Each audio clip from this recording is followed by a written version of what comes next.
तो गाइस आज हम सीखेंगे फाइल अपलोड करना रिएक्ट जेएस के अंदर। ओके, ये पूरा लुक एंड फील मैं आपको दिखा रहा हूँ जो मैंने एक डेमो के लिए बनाया, डेमो पर्पस के लिए आप लोगों के लिए। ओके, एक पीओसी काइंड ऑफ बनाई है मैंने, जिसमें आप देख सकते हो कि एक वेब यूआरएल है, फाइल पाथ है। आप लोकल के सेलेक्ट करने के लिए आप चूज फाइल को यूज़ करोगे। वेब यूआरएल जो है, वेब पे आप कोई भी इमेज या जेपीजी या कोई भी डॉकएक्स आप यूज़ करोगे तो आप वो यहाँ पर लिखोगे। ओके, उसके बाद में वेब यूआरएल के लिए सिंपल सबमिट कर रखा है और इसके लिए अपलोड कर रखा है। ओके, अब उसके बाद में ये पूरा जो मॉड्यूल है वो एक्चुअली क्या करता है, आप देख होंगे यूज़र क्वेरी भी है, कंटेंट भी है। तो ये क्या करता है, ये असल में हमको यहाँ पर आर्टिफिशियल इंटेलिजेंस के थ्रू जो भी डॉक्यूमेंट हम सिलेक्ट करेंगे, डॉकएक्स होगा या पीपीटी होगा या जो भी होगा, पीडीएफ होगा फॉर एग्जांपल, तो उसके अंदर से कुछ 4 या 5 जो मेन की बुलेट पॉइंट्स है वो यूज़र क्वेरी के अंदर आएंगे।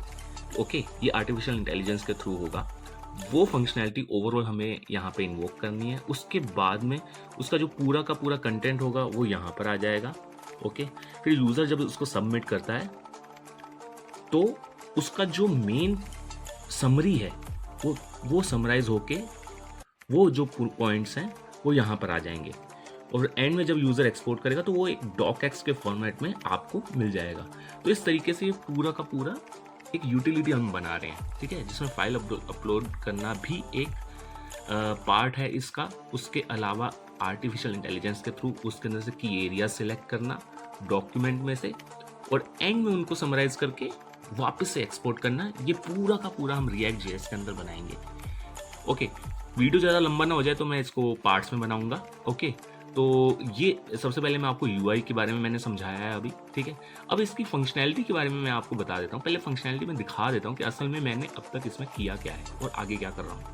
ओके, तो चूज़ फाइल के अंदर जब मैं जाता हूँ तो चूज़ फाइल के अंदर हमने अभी क्या लगा रखा है। फॉर एग्जाम्पल मैंने कुछ यहाँ पर फाइल मैंने सिलेक्ट करी। ओके, ये डॉकएक्स फाइल है। ओके, तो मैंने डॉकएक्स फाइल यहाँ पर सिलेक्ट करी, ठीक है।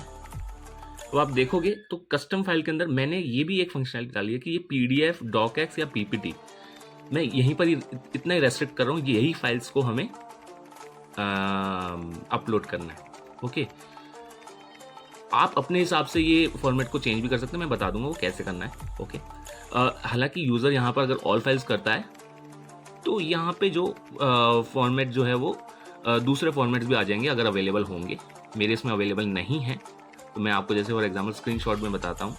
ओके, तो यहाँ पर जैसे पीएनजी इमेजेस भी हैं, तो इसमें अब मैंने क्या करा, क्योंकि ये पीएनजी इमेज है और मेरी जो फाइल्स मैंने रेस्ट्रिक्ट कर रखी हैं वो नहीं है, तो ये मेरे को एक अलर्ट दे देगा या एरर दे देगा कि आपका जो फॉर्मेट है वो इनवैलिड है। तो जैसे मैंने ये अगर सिलेक्ट करा, ओपन करा, तो ये मेरे को एक शुरू में पाथ दे देता है कि पाथ को कहाँ से मैंने लिया है। उसके बाद में एक फ्लैग की वैल्यू दे देगा -1 और फॉर्मेट इज़ इनवैलिड।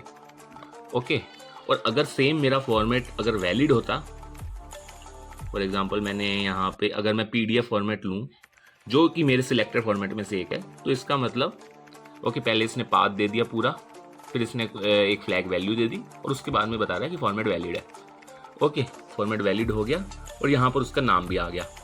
ओके, अब मैं इसको अपलोड करूँगा तो सिंपल ये सर्वर पर अपलोड हो जाएगा। ओके, इस तरीके से अपलोड हो जाता है। हम कोड पार्ट में आते हैं। कोड पार्ट में आप देखेंगे कि मैंने अलग अलग कंपोनेंट्स लिए हैं। जो अपलोड वाला कंपोनेंट है वो अपलोड फाइल डॉट जेएस मैंने अलग कंपोनेंट ले लिया और यूज़र क्वेरी जो नीचे वाला पार्ट है उसका मैंने अलग कंपोनेंट ले लिया, ठीक है। ये कॉपी वाले को अभी आप इग्नोर कर सकते हो। ओके, ये मैंने कॉपी बनाई है सिंपल बैकअप के लिए और कुछ CSS डाली है। ओके, एक पॉपअप ग्लोबल डॉट जेएस करके भी मैंने कंपोनेंट लिया है, बट अभी के लिए मैं उसको यूज़ नहीं कर रहा हूँ। तो आप मेन ये 2 कंपोनेंट्स हैं, आप इन्हीं पे फोकस करिए। अब वैसे तो इस फाइल में बहुत सारा कोड है, ओके, लेकिन हम स्टेप बाय स्टेप चलेंगे ताकि आपको ज़्यादा कन्फ्यूजन ना हो। अब आप सबसे पहले क्या सोचेंगे, सबसे पहले ऑब्वियसली हम एक HTML के बारे में सोचेंगे। ओके, तो सबसे पहले हमने HTML बनाई है। यहाँ पर मैंने सिंपल एक ये फॉर्म कंपोनेंट लिया है, आप देखेंगे ये फॉर्म कंपोनेंट है। तो आप देखोगे कि ऑन सबमिट पे ये हैंडल सबमिट एक फंक्शन कॉल कर रहा है और क्लास नेम मैंने फॉर्म कंटेंट CSS के लिए मैंने यूज़ कर रखा है, ठीक है। जो टेक्स्ट आपने देखे थे वो वेब URL वगैरह है और फाइल पाथ के लिए, ठीक है, वो ये है। उसके आगे मैंने इनपुट्स नॉर्मली डाल रखा है जिसका टाइप टेक्स्ट है, ठीक है। ऑन चेंज करने पे हैंडल वेब चेंज जो आप देख रहे थे अलर्ट्स वगैरह आ रहे थे वो इस ऑन चेंज की वजह से आ रहे थे। ओके, अब सॉरी वेब का तो मैंने आपको अभी ऑन चेंज नहीं दिखाया है, वेब वाले पार्ट का। फाइल पाथ का जो ऑन चेंज आप देख रहे थे वो इसकी वजह से हो रहा था, हैंडल चेंज की वजह से। ओके, उसको भी मैं एक्सप्लेन करूंगा अभी, इसको भी थोड़ी देर में। टाइप आपका फाइल है तो इस तरीके से, और एक्सेप्ट देखो ये एक्सेप्ट क्या कर रहा है, जो हमारे 3 फॉर्मेट्स पे एक्सेप्ट कर रहा है, पीडीएफ, डॉकएक्स और पीपीटी। ओके, ये मैंने ये डाल रखे हैं ताकि यूज़र यही एक्सेप्ट करे। ओके, इस तरीके से ये एट्रीब्यूट आ जाता है HTML के अंदर।